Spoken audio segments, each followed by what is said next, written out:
새정치연합의 혁신안이 기대와 달리 한계를 드러내고 있습니다. 현역 국회의원은 특권을 내려놓지 않고 중앙당은 공천권을 포기하지 않을 것으로 보여 불만이 큽니다. 전북의 한 대학병원 응급실을 찾은 70대 뇌출혈 환자가 8시간 가까이 방치됐다가 숨져 논란이 일고 있습니다. 도심 공원의 중요성이 커지고 있지만 공원 예정지 상당수가 조성이 늦어져 5년 뒤에는 줄줄이 사라질 위기에 놓였습니다. 여러 문제점을 아는 공공건물이 잇따라 들어서면서 한 농가가 고립돼 큰 고통을 겪고 있습니다. 여러분 안녕하십니까? JTBC 8시 뉴스입니다. 새정치연합 김상곤 혁신위원장이 어제 전주에서 발표한 당 혁신안이 적잖은 한계를 드러냈습니다. 현역 국회의원의 특권 내려놓기와 공천권 포기 등이 빠져 당 내부에서도 불만이 큽니다. 김철 기자입니다. 새정치연합 김상곤 혁신위원장은 선출직 지방의원들이 내년 총선에 출마하면 불이익을 주겠다고 말했습니다.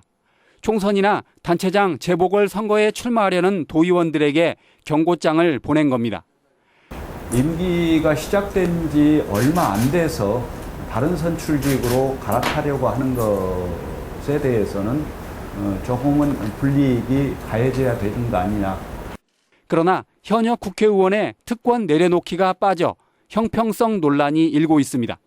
국회의원은 현직을 유지하고 지사선거에도 출마할 수 있는데 그들부터 좀 내려놓는 이런 혁신을 해야지 정치가 좀 사랑받지 않나 이렇게 생각을 합니다. 국민 경선제로만 후보를 뽑는 오픈 프라이머리 도입에 대해서도 소극적인 입장을 보였습니다. 선진국에서 다 그 오픈 프라이머리가 활용되고 있다라는 이야기를 하시는 분도 있는데 그건 잘못된 이야기죠. 국민들의 뜻을 모아내는데 가장 적절할 것인가, 이것은 고민을 깊이 해봐야 될 문제라고 봅니다. 이는 중앙당이 공천권을 포기할 수 없다는 뜻으로 해석돼 내부적으로 반발이 큽니다. 중앙당의 모든 것들을 움켜쥐고 있으려고 하니까 당대표가 제왕적 대표가 되는 거죠. 그런 권한들을 밑으로 내려줘야지. 새정치연합의 혁신안이 당초 기대와 달리 한계를 드러내 전라북도 유권자들의 실망감이 커지고 있습니다. JTBC 뉴스 김철우입니다. 대학병원 응급실을 찾은 70대 환자가 숨졌습니다. 뇌출혈 진단이 나왔지만 의료진은 이 사실을 무려 8시간 가까이나 몰랐습니다. 하원호 기자가 보도합니다. 78살 임종명 씨는 지난달 호흡곤란 등의 증세로 전북의 한 대학병원 응급실에 실려왔습니다. 도착과 함께 의료진은 임 씨의 뇌를 CT 촬영했습니다. 손해와 뇌실에 고여있는 피가 뚜렷하게 드러날 만큼 위급한 상황이었습니다. CT상에서 손해하고 뇌실 부위에 피가 상당량 있었기 때문에 즉각적으로 응급 수술이나 시술을 했어야 되는 상황으로 판단이 됩니다. 하지만 의료진은 무려 8시간 동안 별다른 조치를 하지 않았습니다. 가족들의 설명을 듣기 전까지 뇌 CT 검사를 했다는 사실조차 몰랐기 때문입니다. 이 검사 저 검사 다 해봤는데 특별한 증상이 없는데 왜 의식이 없는가 그러면서 뇌 CT를 한번 찍어봐야겠습니다라고 말을 했대요. 그래서 저희 형님이 아니 뇌 CT를 오자마자 제일 먼저 찍었는데 뭔 소리냐. 그제서야 의료진은 다시 뇌 CT 검사를 했지만 이미 출혈량과 범위가 걷잡을 수 없이 늘어난 뒤였습니다. 의료진은 치료가 불가능한 상황이라며 가족들에게 임종을 준비하라고 통보했습니다. 결국 임 씨는 뇌출혈과 관련된 어떠한 치료도 받지 못한 채 응급실에 실려온 지 13시간 만에 숨졌습니다. 병원 측은 임 씨의 뇌출혈 증세를 해당 진료부서에 제때 전달하지 못한 점은 잘못이라고 시인했습니다. 하지만 임 씨가 고령인데다 지병도 있어 뇌출혈 증세를 일찍 알았더라도 생명을 구하기는 어려웠을 것이라고 해명했습니다. 임 씨의 유가족은 병원을 상대로 소송을 준비하고 있습니다. 그때도 제 눈에 봤을 때도 뇌출혈 소견이 보였는데 하얗게 내 눈에 보였는데 그것을 발견 못하고 8시간 동안 아버님을 방치했다는 것은 말도 안 된다고 생각합니다.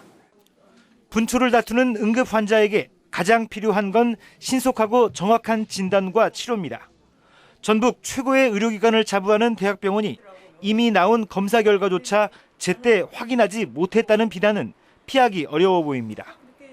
JTB 뉴스 하원호입니다. 기금운용본부의 독립공사 추진 과정에서 새롭게 공사관련법이 만들어지면 기금운용본부의 소재지가 바뀔 수 있다는 우려가 나오고 있습니다. 전라북도는 국민연금법 제27조가 기금운용본부의 소재지를 전북으로 규정해 예정대로 전북혁신도시로 옮겨오지만 새로운 공사관련법이 소재지를 바꿀 가능성을 배제할 수 없다고 밝혔습니다. 전라북도는 새정치연합 보건복지위 소속인 김춘진 위원장, 김성주 간사와 함께 새로 만들어질 공사관련법에 기금운용본부의 소재지를 전북으로 언급하도록 힘쓰기로 했습니다. 여름이 되면서 더위를 식혀주는 도심 숲과 공원의 중요성이 한층 높아지고 있는데요.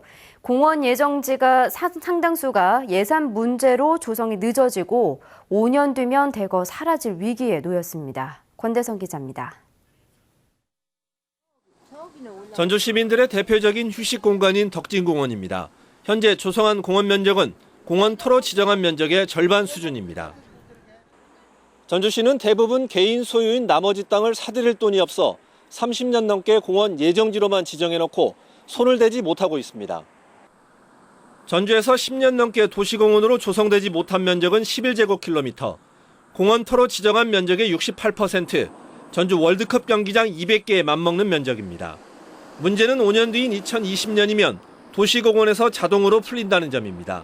엄격한 개발 규제로 재산권 침해라는 반발이 커지면서 생긴 도시공원 일몰제입니다. 전주시에서 계획하고 있는 도시공원의 시설들이 일시에 해제가 되면서 난개발이 일어날 소지가 많다라고 하는 부분이 가장 우려스러운 부분이라고 생각합니다. 시민단체는 시민기금 조성과 민간 투자 같은 대책 마련을 검토해 볼 수 있다고 말합니다. 전체 부지의 80%를 이제 공원으로 조성해서 시에 기부 체납하고 나머지 20%는 뭐 아파트 건립 등 개발 수익 이렇게 얻게 된다 뭐 이런. 전주시는 단계적으로 보상과 해제 대상을 선별하는 대책을 세우고 있지만 많은 예산을 고려할 때 정부 차원의 대책이 필요하다는 지적도 나옵니다. JTB 뉴스 권대성입니다. 전남 영광군 한빛원전의 안전성을 위해 한빛원전 주변 자치단체들이 공동 건의문을 준비하고 있습니다. 전라북도는 원자력안전위원회 점검 결과 한빛원전 1, 2호기와 4, 5, 6기 제어봉 외함의 용접 부위에서 일부 오류가 확인된 만큼 원전 사고의 불안감을 해소하기 위해 공동 건의문에 참여하기로 했습니다.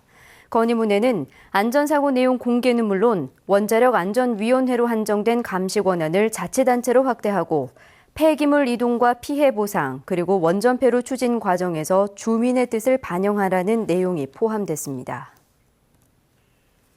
지난 2009년에 출토된 미륵사제 석탑의 사리장엄 대여 기간이 올 연말까지 연장됐습니다.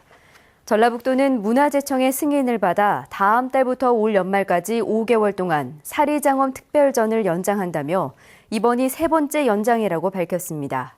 전라북도는 국립익산박물관으로 승격되기 전까지 대여를 계속 연장한 뒤 국립익산박물관으로 승격되면 새 박물관에 보관할 예정이라며 출토된 사리장엄을 국립중앙박물관으로 보내지 않겠다고 설명했습니다. 한 농가를 둘러싼 농지에 농협과 정읍시가 잇따라 건물 3곳을 짓는 과정에서 잡음이 나오고 있습니다. 새 건물에 둘러싸인 채 고립된 농가는 큰 고통을 겪고 있습니다. 정원익 기자가 보도합니다. 한 농가를 둘러싸고 잇따라 지어진 농협과 정읍시 건물들입니다. 정읍의 한 농협은 7년 전 가장 먼저 이곳에 창고를 짓기 위해 농지 전용 신고를 마쳤습니다. 그런데 엉뚱하게 농기계 수리센터를 지었다가 적발된 뒤 지금은 비료를 판매하고 있습니다. 농기계 센터 했을 때 용도에 사용을 해가지고 문제가 제기돼가지고 용도로 제대로 사용을 하기 위해서 기계센터가 다른 데로 이사를 갔어요. 농협 소매점과 사무실인 두 번째 건물도 마찬가지입니다. 이 부지 역시 창고용인데 3년 전 용도 변경 없이 건물을 짓다가 들통나 공사가 중단됐습니다. 정읍시는 이 농협을 농지법 위반으로 고발하고도 석 달 만에 공사를 재개시켰습니다. 어차피 그냥 쑥 새로 짓는 것보다도 현재 그 선택하는 기업이한테 건물이고 구입을 위해서 이 해지가 된다 해가지고. 세 번째 건물인 정읍시 복지센터까지 생겨나자 인근 농가는 새 건물에 둘러싸여 고립됐습니다. 진입로가 여러 차례 바뀌고 농기계 수리센터가 파묻은 기름 찌꺼기에 수십 년 된 나무들이 말라 죽는 일도 생겼습니다. 솔직히 저녁에 이렇게 밖에서 들어올 때는 공포감도 느껴요. 날마다 이거 얘기하기도 힘들고 너무 힘들고 고통스럽습니다. 여러 의혹 속에 자리 잡은 공공 건물들에 농가가 고립되면서 농민의 고통이 커지고 있습니다. JTB 뉴스 정원익입니다. 전주지검은 지난 2012년 전남 나주에서 이불죄 납치돼 성폭행당한 초등학생에게 범죄 피해자 지원금 998만 원을 지급했다고 밝혔습니다. 피해자 가족은 사건 이후 전북으로 거주지를 옮겨 살고 있습니다. 검찰 범죄 피해자 구조심의회는 대법원에서 무기징역을 선고받고 수감 중인 가해자 26살 고모 씨에게 구상권을 청구할 계획입니다. 전주시가 임대주택 사업자를 대상으로 지방세 부당 감면 여부를 특별조사합니다. 전주시는 저금 시대를 맞아 임대주택 사업자가 꾸준히 늘어남에 따라 임대 의무 기간 등 지방세 감면 규정을 제대로 지켰는지 조사해 부당 감면받은 지방세를 추징하기로 했습니다. 전주에선 1,280명의 임대주택 사업자가 4만 3천 채의 주택을 임대하면서 65억 원의 재산세와 취득세를 감면받고 있습니다.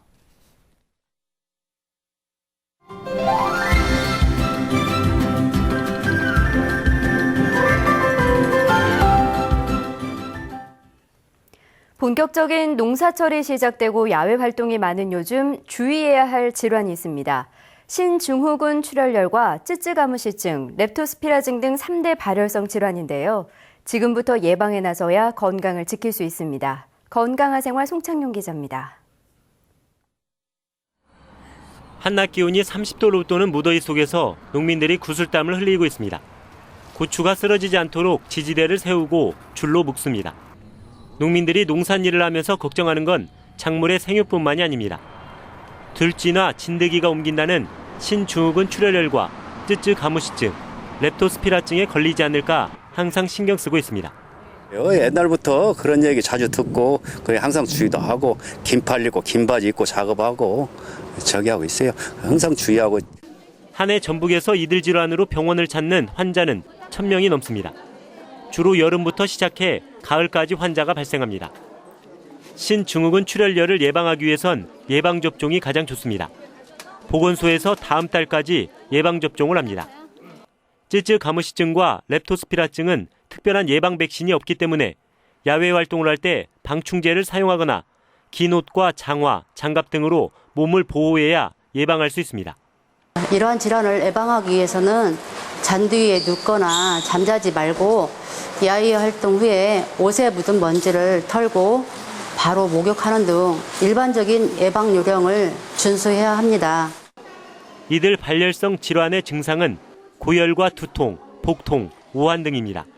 초기 증상이 감기와 비슷하기 때문에 야외 활동을 한 뒤 증상이 나타났다면 병원을 찾아 진료를 받는 게 좋습니다. JTB 뉴스 송창용입니다. 익산지방국토관리청에 내년까지 국내 해상 교량의 역사를 한눈에 볼 수 있는 다리 전시관이 건립됩니다. 국토교통부는 내년 상반기에 국내 23개 다리 공사 현장에 사용한 설계 조감도, 모형 교각 등을 모은 전시 공간과 자료실 등을 갖춘 다리 전시관을 개관할 예정이라고 밝혔습니다. 국토교통부는 다리 전시관을 통해 국내외 해상과 특수다리의 현 주소와 신기술 등을 소개할 계획입니다. 전주시가 6.25 전쟁 당시 전주 형무소에서 희생당한 민간인 추모 사업을 추진합니다. 전주시는 지난 1950년 9월 전주 형무소 수감 중에 북한군에 의해 집단 희생된 500명을 추모하는 행사를 열고 추모상을 세우기로 했습니다. 전주시는 당시 희생자 500명 가운데 175명의 시신은 가족 품에 돌아가지 못한 채 합동 안치됐다고 밝혔습니다.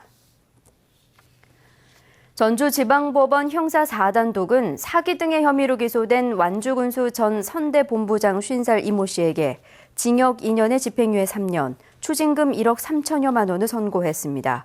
재판부는 또 같은 혐의로 기소된 이 씨의 동생에게 징역 1년에 집행유예 2년, 추징금 560만 원을 선고했습니다. 이들은 지난해 7월부터 완주군이 발주한 공사를 수주하도록 해주겠다며 건설업자에게 1억 3천만 원을 받고 취업 등을 미끼로 9천여만 원을 받은 혐의로 기소됐습니다. 전주 완산경찰서는 근무 시간에 도박장에서 적발된 전북경찰청 소속 이모경위와 김모경위를 기소 의견으로 검찰에 송치했다고 밝혔습니다. 이들은 지난달 29일 근무 시간에 전주시 효자동 한 대리운전 사무실에서 지인 5명과 도박을 하다 단속반에 적발됐습니다. 경찰은 이들이 구경만 했다며 혐의를 부인하고 있지만 여러 정황을 볼 때 실제 도박을 한 것으로 보인다며 징계 절차에 들어갔습니다. 오늘 오전 9시쯤 부안군 변산면 한 마을에서 78살 윤모 씨가 조개를 캐러 가기 위해 몰던 경운기가 2m 아래 하천으로 떨어졌습니다. 이 사고로 경운기 뒤에 타고 있던 72살 김모 씨 등 4명이 크게 다쳐 병원에서 치료를 받고 있습니다. 경찰은 구분 내리막길에서 경운기를 몰다가 사고가 난 것으로 보고 정확한 경위를 조사하고 있습니다. 날씨입니다. 전북은 오늘 오후 들어 일부 지역에 소나기가 내렸지만 낮 기온이 30도 안팎까지 올라 더웠습니다. 밤에도 돌풍이 불고 요란한 소나기가 오는 곳이 있겠습니다.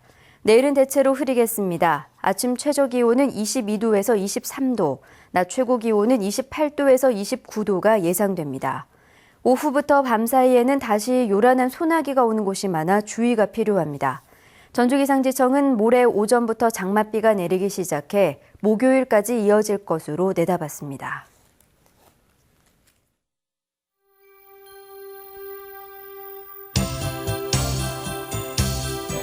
눈앞에서 무대가 펼쳐지는 현장감이 장점이죠.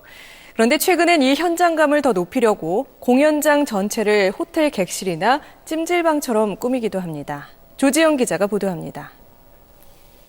그런 거 필요 없는데 우린 이미 그 안에 들어와 있으니까. 그렇지. 들어와 있다고? 어디? 여기. 이 연극의 배경은 시카고 렉싱턴 호텔 661호입니다. 극중 인물처럼 관객에게 갇혀있는 느낌을 주기 위해 극장 전체를 호텔 객실처럼 꾸몄습니다. 여기서 살아서 나가실 수 있으실지는 모르겠네요. 무대 위에 객석을 설치해 관객은 코앞에서 사건을 지켜보는 목격자가 됩니다. 좀 많이 신선하기도 했고 생동감은 훨씬 더 많죠.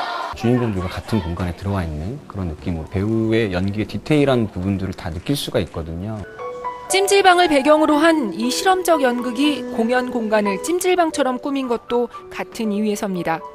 관객들은 찜질복을 입고 편히 앉아 식혜와 달걀을 먹으며 마찬가지로 찜질복을 입은 배우들과 얘기도 나누고 공연 중간중간 자신의 느낌을 말하기도 합니다. 보통의 연극은 내가 보고 있다는 느낌이 강했는데 이거는 내가 좀 참여하고 있다는 느낌이 좀 있었던 것 같아요.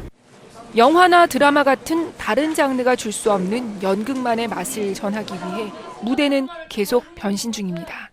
SBS 조지현입니다.